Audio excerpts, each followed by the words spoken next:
Yellow guys.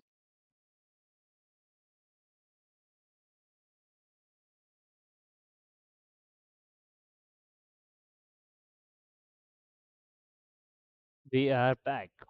Just a second. Now I can't see myself. Remove. Yes.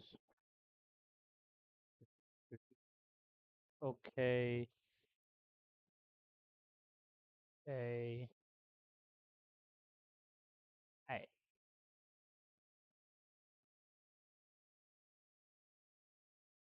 This is all right. Hi guys. All right. We were doing that FastAPI project, right? Um, FastAPI practice. Basically, what I was dealing with was this library management project. So Python projects. Let's go to FastAPI block, and from this we're gonna learn authentication, and hopefully we're gonna you know hopefully that's gonna teach us about authentication. We'll happily authenticate our own thing. Before that, routers, we have written routers and also database model schemas utils.py. Utils.py. So before that, I want to recap what JWT authentication was. JWT auth tokens. I have written all of the code right here. This is without JWT tokens, by the way. Also, don't forget to include the route into the app, the API dog. After the authentication, one needs to have the JW token to do any kind of work. I have to, try to, after integration, I'll try to get this. So what I want to do was also after, you know, to have authentication in three different types of levels. So I wanted to do role-based. My goal here is to do role-based authentication, right? The one is librarian thing. We have one that is librarian authentication.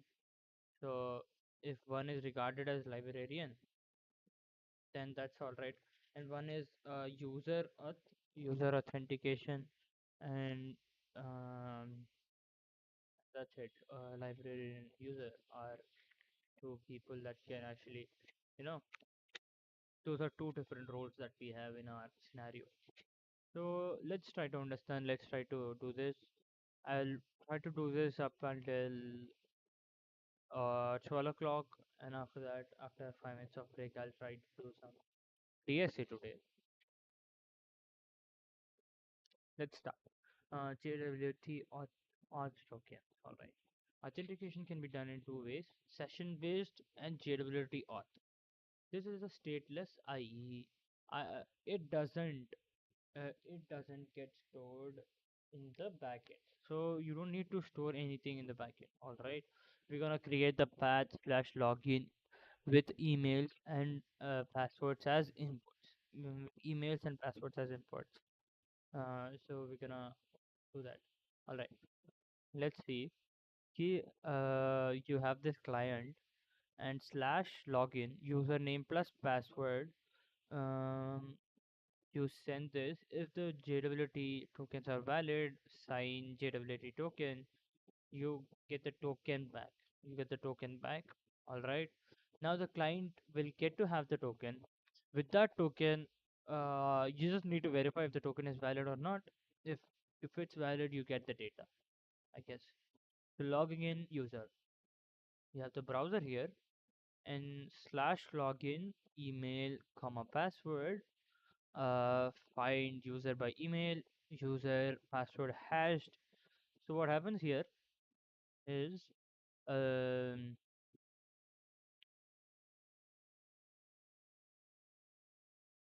so what happens here is you have the client, right? We'll do slash login, email comma password. You need an email and you need a password, right? Find user by email. you will need to go to the database. You'll need to save it in the database. All right. You'll find the, and you'll also check whether the password is correct or not. I mean, let's just forget about our library scenario for a second, and let's just recap. Uh, Let me recap how I built the FastAPI blog thing. So what happened there was, we had this login/login, and one need to, like in any other this thing, like in any other social media app, you need an email and you need a password, and passwords are stored, of course, and so if the password are stored, find user by user email. So you'll find the user by email, you'll find that row, that specific row, and after that what happens is the user password, which is hashed, we have to verify, and you have to give the client a token, password get hashed password has, I don't know. Let's see, this isn't really the whole truth, that we can simply verify if the password match by hashing the password given the given mm, the hashed password from the database. This isn't really the whole truth, that we can simply verify if the password match by, basically what this guy is saying is कि, if we request to send a request, email comma password, you can't really just check in our database whether the hashed actual password in the database will match with the password that we just typed it, right? Because hashes won't be the same. You can't really have the same hash. If they were, then a hacker with one common password could probably attack different servers with the same hash function. So, mm, because of that, because of the commonality thing, hence the hash password has a value called salt value that is also present in hash itself, which brings the randomness. All right, we simply use PWT under context. I mean, the crypto context object dot verify hashed password and password. Okay, we have the function to, you know try to check the hash. Let's see auth dot router. We have a authentication router in that. Hmm, FastAPI dot log. Let's see, where do we have in routers? We have auth dot py. All right, we have this authentication router. So in authentication router, you have this definition called login. So one of the things is, I guess what I will do is, what should I do? I guess I need a login for what? Just the admin or else the librarian. Cause you don't really need a login for user, right? Not a cause this is a library management system, so you don't really need a login for user. A user don't need to log in every time. This is not a server the user hits. So that is a design choice that I want to make, and I'll actually discuss with ChatGPT. Yeah, how should I do that? And also, let's just try to understand what's happening right here. First off, what I said was we make a new login route to verify password and email. All right. You have to say a class. Okay, this is like a pedantic schema that we're gonna take. We're gonna take email string, password, and str. So all of this. The actual route would look like this. All right. I guess I copy pasted it. Um. All right. Without JWT tokens, by the way. Also, don't forget. So let's try to understand authentication from right here. Um, we'll try to understand both of this, OAuth, how these things are working. I've actually been through these things, to be honest, but I don't really remember what's happening right now and how to use authentication here. Uh, yeah, let's go through them. So auth, right? From OS. Okay, these are all the imports. I'll go through them after this. At the rate router dot post. slash router dot pro slash, okay, the router is authentication router, okay, makes sense. Def login, um def login. So this takes in two parameters. One is credentials, or to passwords request form, which is a difference. So what I am guessing that this is the type in which we're gonna take the credential, and you have the DB, right? First, just a second. If I go to the schemas, let's see schemas. What do I have in schemas? Schema for token. You have post schemas, user output, login type, all of that.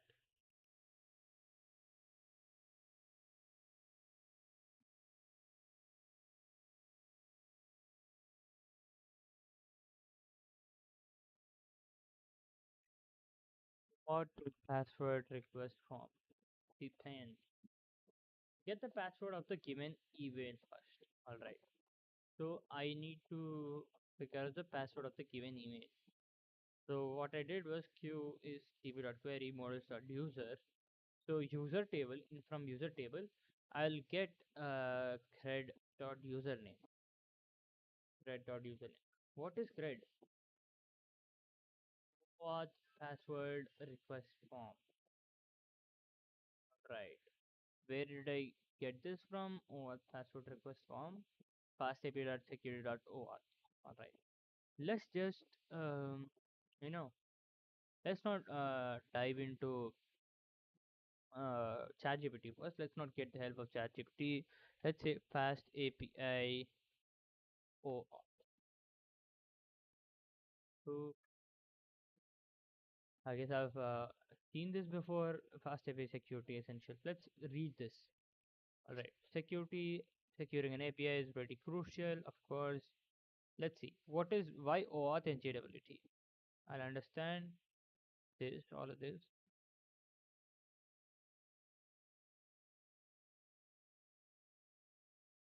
Yeah, I guess I can read some of this. Kind of makes sense. This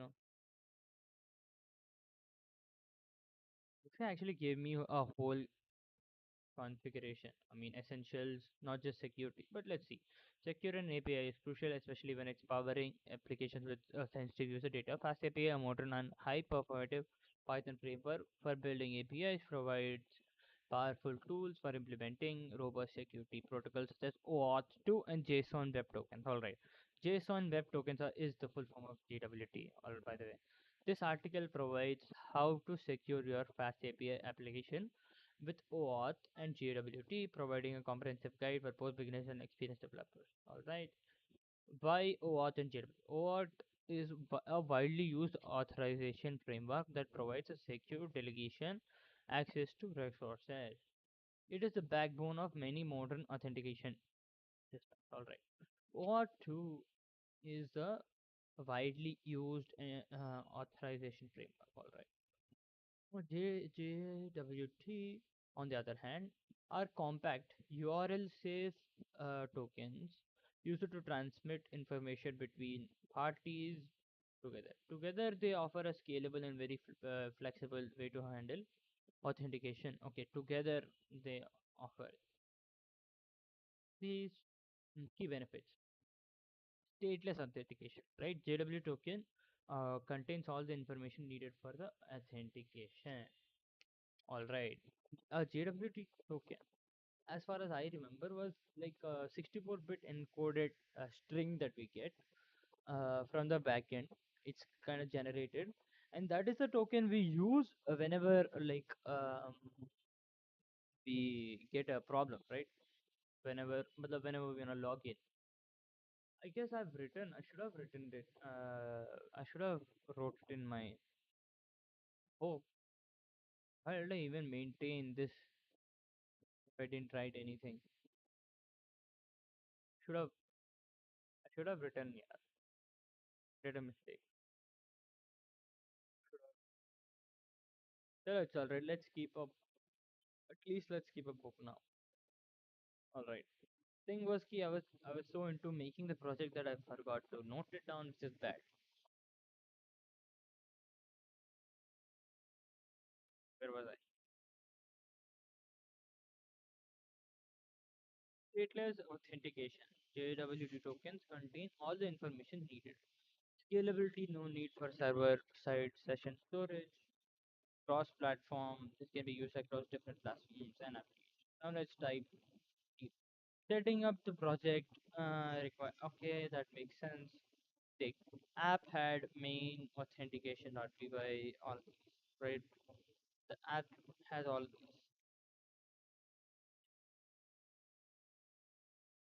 Uh, this layout will keep your code organized and modular, making it easy for. Or else I have some other thing, but it's alright. Configure the application. Define configuration variables. Um, I guess I did all of this. Okay, this thing I didn't do.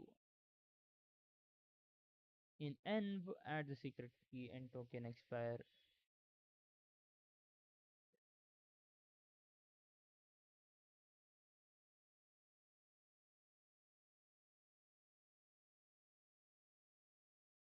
Just a second, I'll be back.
Me back.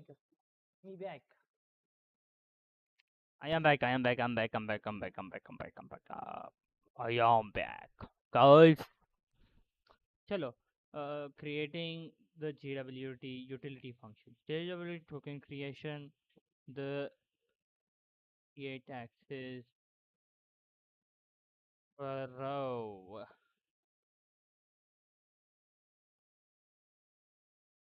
Gotta create these. Let's understand what JW tokens were. I mean, basic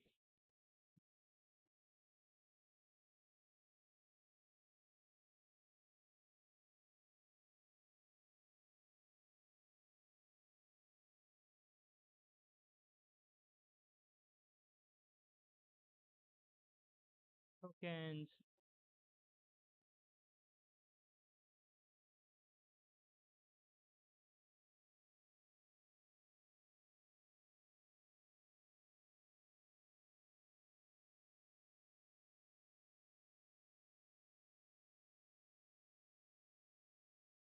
Let me just tell.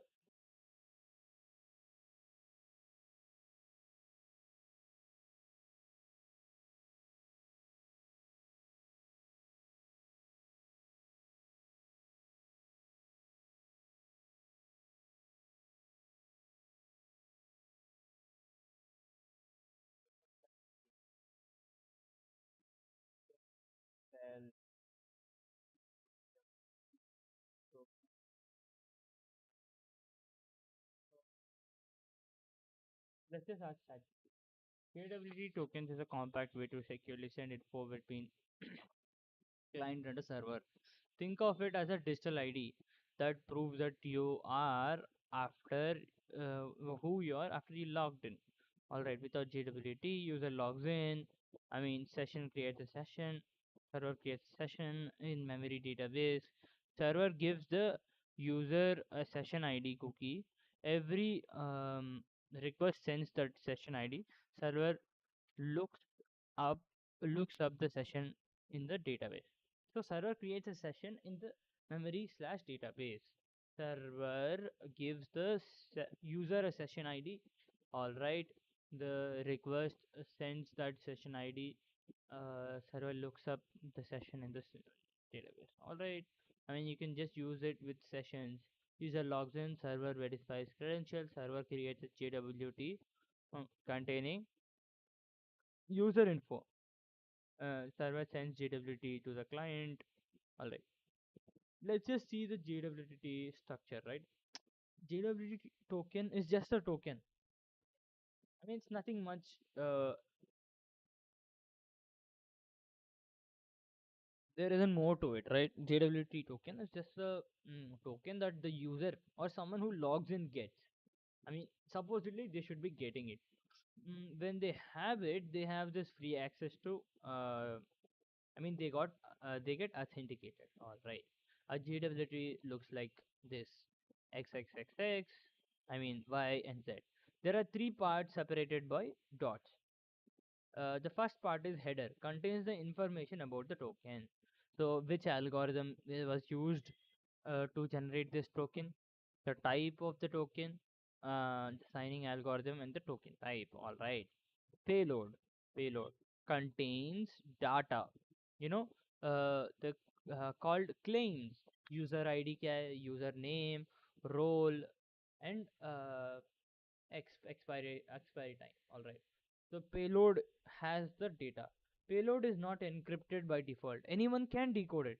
So never put passwords, API keys, sensitive data inside a JWT is not at all encrypted, by the way. It's just encoded in like 64-bit encoding or something like that. That is the key here. So signature created using created using Hamska 256 base plus dot plus a secret key. So we have this as we have this secret key. So base 64 header plus dot plus base 64 payload plus secret key. This signature prevents tampering. If anyone changes role to admin, the signature becomes invalid.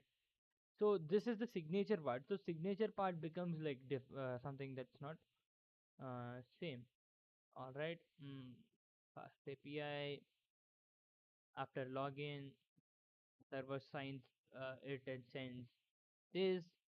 The client stores it per feature request. Just a second. Example, after a login, user ID, username, and the time and the expiration time. The server signs it and sends.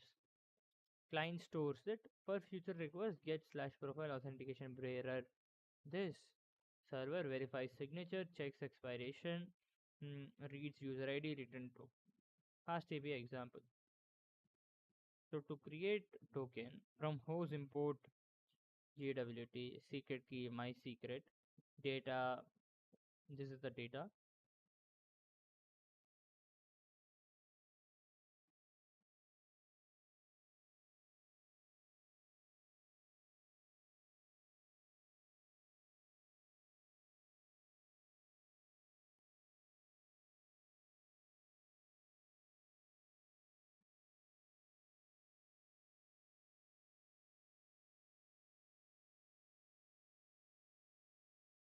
Access token versus refresh token. Access is short-lived user API request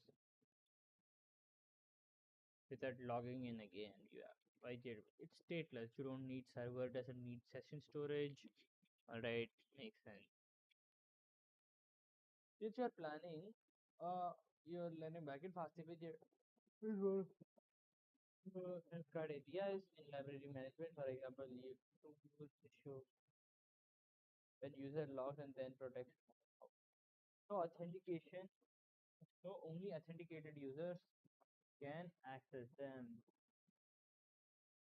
The authenticated users can.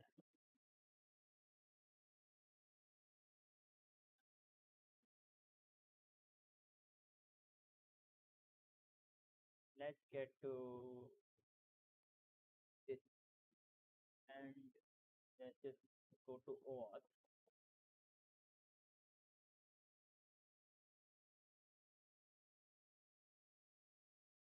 So this is our secret key.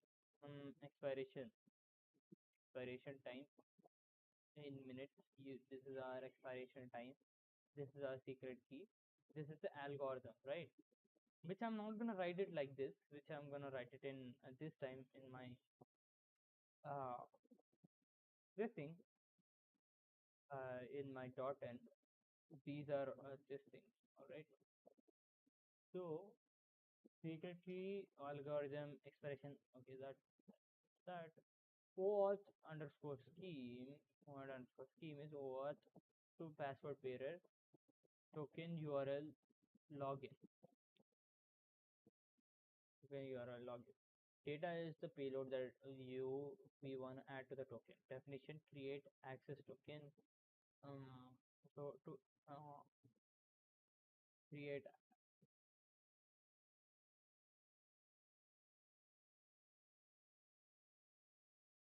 Oh, how do I do it? To encode data dot copy. Expire is date time now plus date time delta.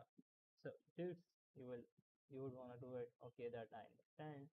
To encode dot update. Mhm. What is to encode?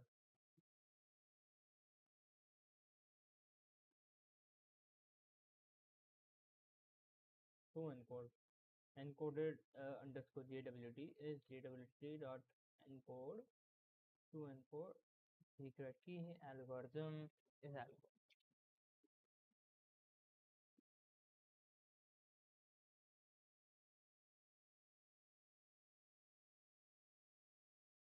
I guess to encode becomes our so in a JWT token we have three things, right? You have the first thing is what was the first thing? Header, payload, and that thing. So coded JWT takes in three things: data. What is data?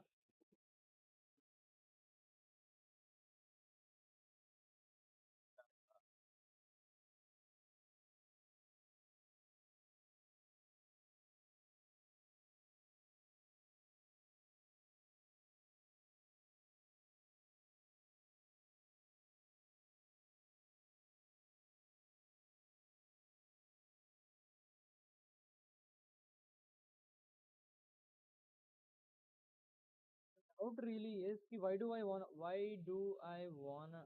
to store something in wait for the answer is you stored info in JWT so server can identify and authorize the user without querying the database every single request. All right. The login.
And also, I have this doubt ki whether you have to include these guys.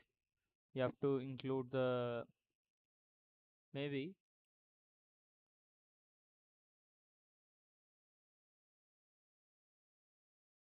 How do I know whether the guy? So I guess I have to add another table, right? I have to add another table of librarians. Maybe the guy.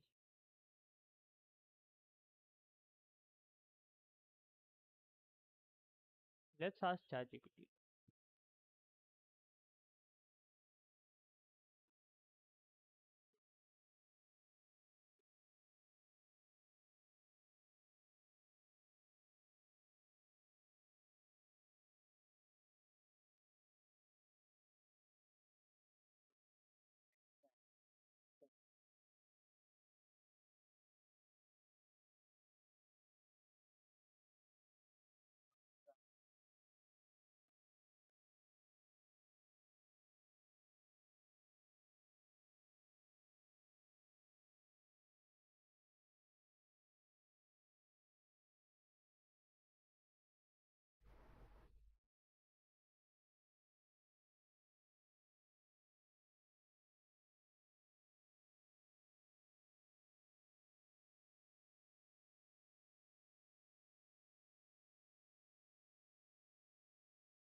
I thought I have this doubt first.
How's my thing going?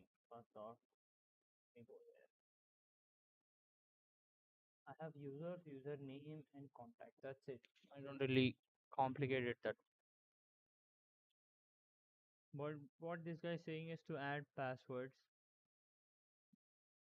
and also maybe a role thing. Yeah, role.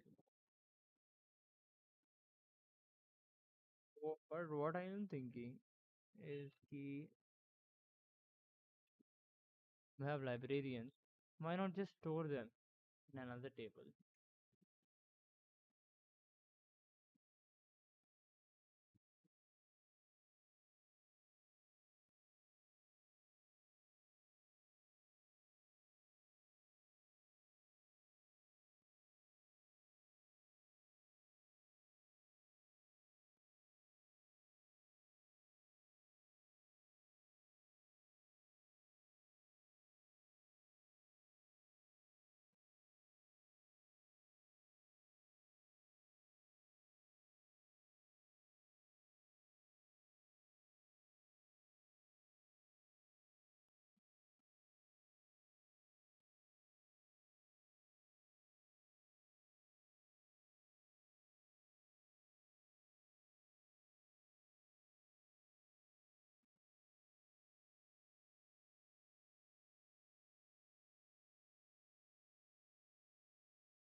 That is how I was gonna build it. So yeah, and also,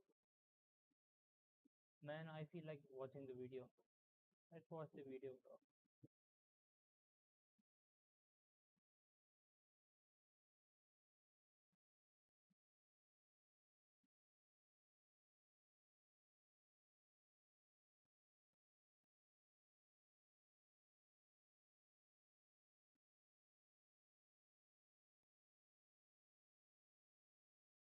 So what was I gonna do?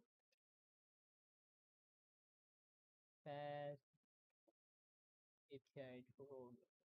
This this is the best thing, by the way. This guy is the best. To think like the engineer who designs payment systems that just work, sign up for this free masterclass by Scalar. You will understand how clean architecture. So that's how that works. But like I said, I don't want my application to work like that. So I'm going to remove that functionality. I'm going to make all posts essentially public. So 833, right? And then we're going to remove this filter. And where I'm gonna go is. And I'll remove this print.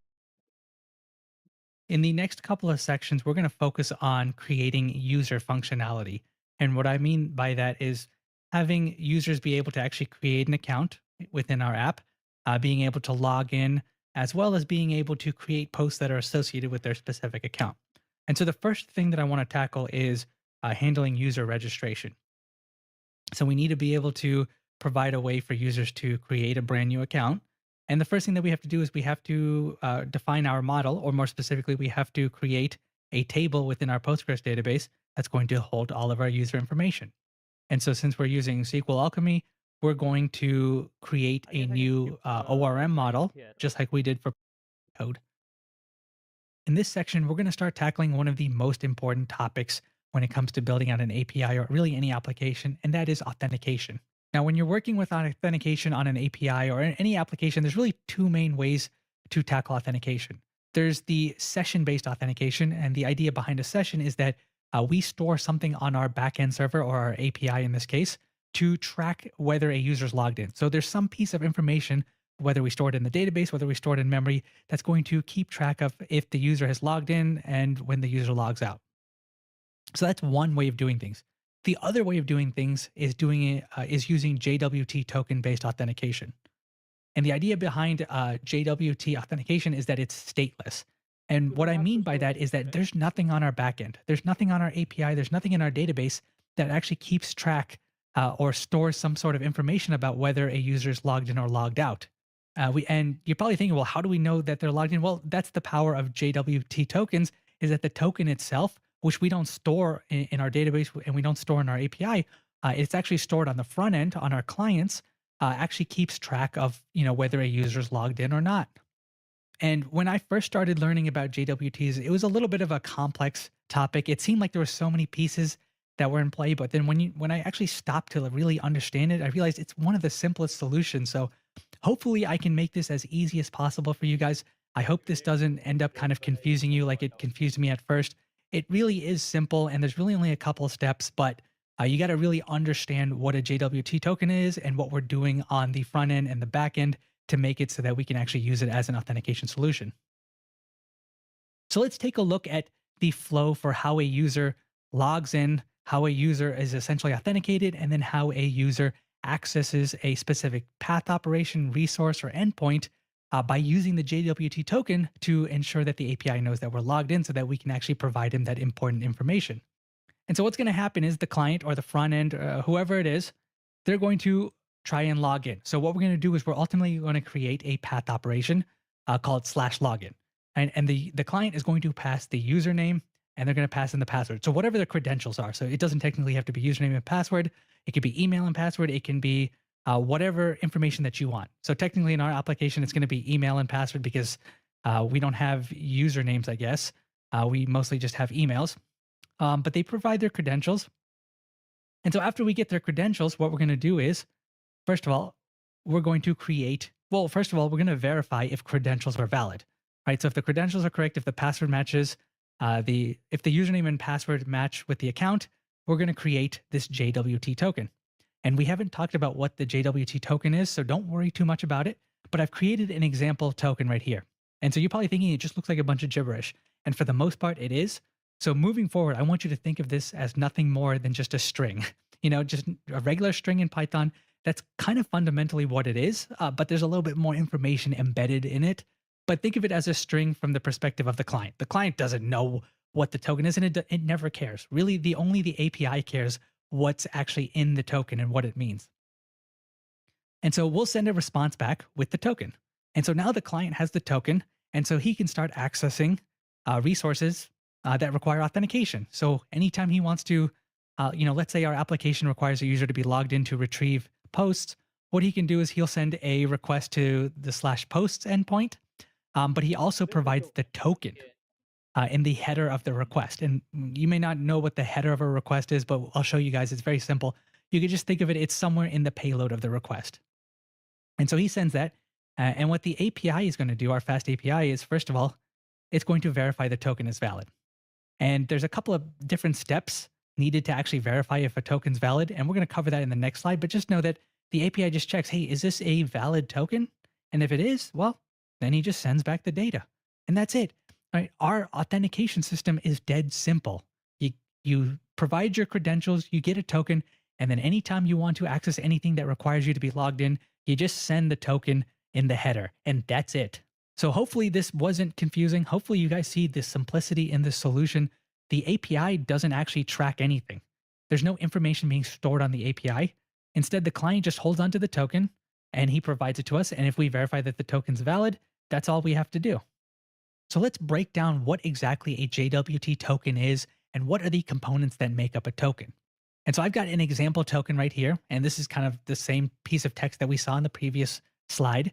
And so it, once again, just looks like a bunch of cryptic characters just jammed together. And that's kind of what it is. It looks like it's encrypted, but keep in mind, it is not encrypted. This is important to understand, and we're going to make sure I drive home this point. It is not encrypted. But the token itself is made up of 3 individual pieces. The first thing is the header. So the header includes metadata about the token. And so we're actually going to sign this token. So we're going to think of it almost like hashing the token. And so we have to specify the algorithm that we're going to use. So in this case, the default is HS256. So we've included that in the metadata. And then you can see the type is set to JWT. So this is a JWT token. So that's why the type has been set. So the metadata that this token is not, but the token itself is made up of 3 individual pieces. The first thing is the header. So the header includes metadata about the token. And so we're actually going to sign this token. So we're going to think of it almost like hashing the token. And so we have to specify the algorithm that we're going to use. So in this case, the default is HS256. So we've included that in the metadata. And then you can see the type is set to JWT. So this is a JWT token. So that's why the type has been set. So the metadata is going to be the same for all of our tokens. This is just kind of fixed. Don't worry too much about it. It's not really that important. We don't really ever touch it. Now, the payload is a little bit more interesting. So the payload of a token is ultimately up to you. You can send absolutely no payload. You can send any piece of information that you want to send within the payload. You can include anything that you want.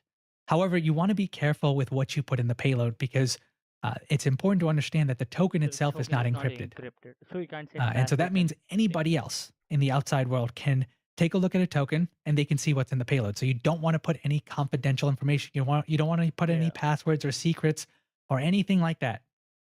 Instead, you want to stick to some very basic things. So very common things that we put in the payload are what is the ID of the user, right? So when I log in, right, normally our API is going to create a token and then embed my user ID into the token so that when I ask to get all of my posts, the the API will be able to take a look at the token, verify it's correct, extract to the payload, and it'll automatically know the ID of the user that requested this.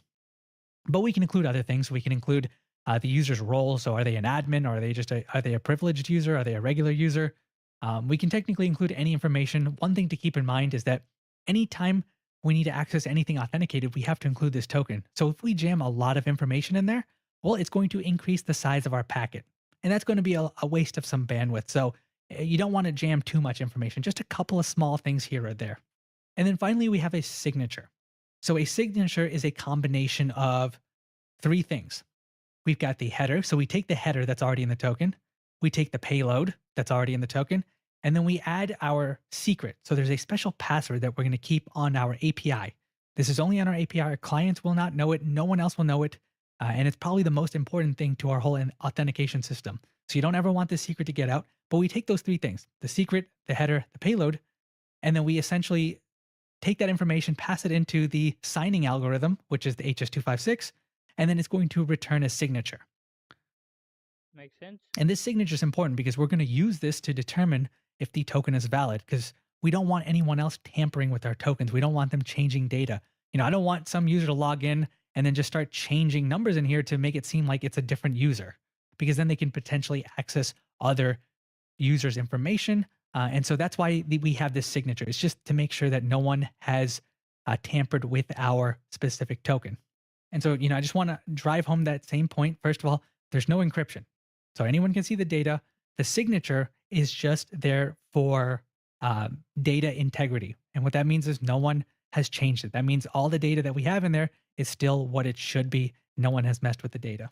All right. And if you're still confused as to what a signature is, we're going to take a look at how signatures work, why we use them, and how they ultimately help us detect if someone changes any of the information in our token in the next slide. And then I think at that point, you guys will see it's not really a complex concept. And once you get that, you'll see that the whole authentication process is fairly simple. Okay, guys, so we're going to do a deep dive into why we need the signature within the token.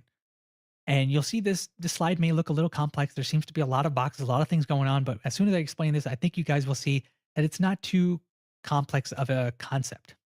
So let's break this down step by step. Let's say a user has logged into our application, he's sent our credentials, and our API has created the token and it's in the process of sending it back to the user. So this is going to be our token that we create on our API, and it's going to have three things. The same three things we discussed in the previous slide. We've got the header that's got all the metadata. It's got the payload, right? And this is going to have whatever information we want to put in the payload. And in this case, we've decided to embed the user's ID as well as his specific role. In this case, he's a plain user. He's not like a special privileged user or a staff user or an admin. He's just a regular user of our application, so he can only do very specific things. And then we have to generate a signature. And our signature is going to be a combination of three things. It's going to be a combination of our header. And remember, this header is the same thing. So even though our token already has the header, what we do is we take that header, we take the payload with the specific pieces of information we've included in there, and then we include finally our special super secret password. Remember, this password only resides on our API servers. Nobody else has access to it. Our clients don't have access to it. The front end doesn't have access to it. Only we have access to it on our API server. And this is very important because this is the special password that no one should ever have access to. And so we take all of these three things, we pass it into a hashing function essentially, and then we create a signature. And so we take these three things, and that's going to make up our token. And so we send that back to the user. Now, let's say that we've got a user who decides that he wants to do a little bit of shady things and he wants to kind of hack our application and do some bad things to our application ultimately. And so what he's figured out is like, hey, look, this token, right? It's not encrypted. I can see all the data. I can see that I'm a user. And so what he's decided to do, he changed a few bits in the token to make it now read admin instead of user. But he could have really done anything, right? He could have changed the ID so that it's someone else's ID and he could potentially have access to someone else's information. It doesn't really matter, but he's changed a few things. And so now he's got this token, which has the header, signature, and payload, and he's now a admin user, or the payload says he's an admin user. Now, the reason he can't actually do this is because ultimately, remember, the signature that's currently in the token was generated by having a header, the same header, and then you pass in the payload with this specific ID and a role of user. And then you pass in the secret. And so this signature is no longer valid. He can't use this same signature because it's not going to match up with the data that he has. So if we actually try to create a signature from this, it's going to look different. And so what he has to do is he has to create a brand new signature so that it matches the data he's sending. However, he can't create a brand new signature because he doesn't have this super secret special password. This only resides on our API server. And so if he tries to create a brand new signature, he can only pass in the header and this payload into the hashing function to generate a new signature. And so that, once again, is not going to be a valid signature because By the way, like is the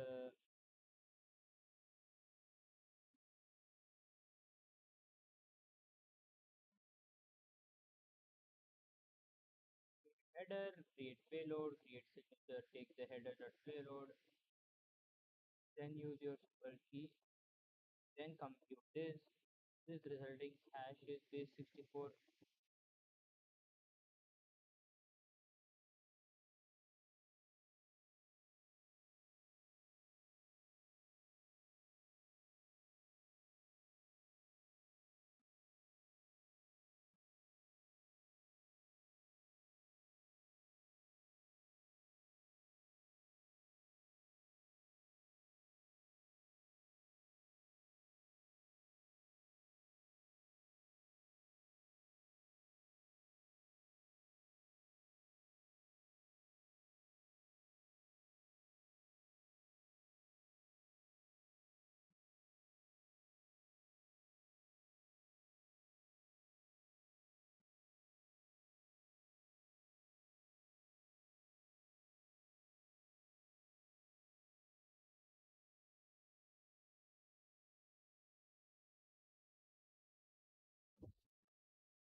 when he sends, let's say he does create that signature with only the header and the payload and no secret. Well, we now have this token, right? That's made up of these three things. We send it to our API.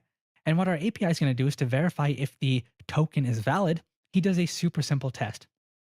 He takes the header, he takes the payload, Yo. and he takes the secret, and he creates a test signature. Because remember, that's what we did in the first place to actually create the original token. We take the header, the payload, the secret, and we pass it in to our signing function. And we pass it in to do is to verify if the token is valid. He does a super simple test.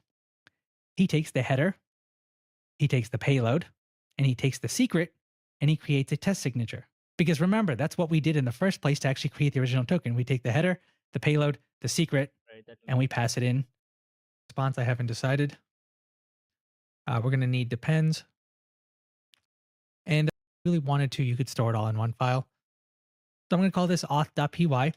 And the first thing that we have to do is from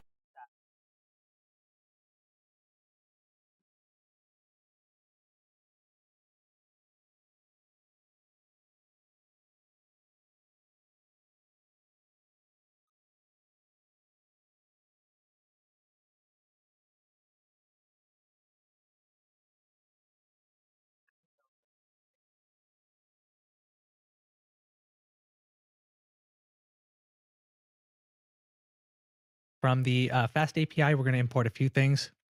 We're going to import the API router. We're going to need depends, status, HTTP exception, and maybe we need the response. I haven't decided. And then we're going to define our router. So we'll say router equals API router. And we're going to pass in a tag, just for the documentation. So we'll say tags equals authentication. All right. And then we're going to create our login. So we'll call this, well, first of all, this is going to be a post request because remember the user is going to have to provide his credentials. So generally when you want to send data in one direction, it's going to be a post request. And we'll send it to the login endpoint. You can call this whatever you want. You can call it authenticate. However, I like login. And then we'll define our function and I'll just call this login as well. And because we're ultimately going to have to fetch the user from the database, we're going to have to import our database session. And so from But for us, I guess we need to make another model. This is a little complicated. But let's just say I will have to make another model, and after that, I'll have to do the whole thing. I'll be right back in the next live, and I'll do all of this. See you.